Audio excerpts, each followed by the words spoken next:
Ota qaridimi, injiq bo'ladi, chidaysiz. Bittasi kelib menga aytayapti. Oldimga kirdi-da, qo'lida qimmat bir mashinani pul turibdi.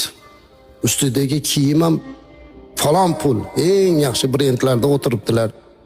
Atirda zo'rini sepgan, eng qimmat o'qishda o'qiydi. Men otasi bilan qadrdonman. Kirib menga aytayaptiki, domla deydilar, otamga nasihat qilib qo'ying. Nimaga nasihat qilaman?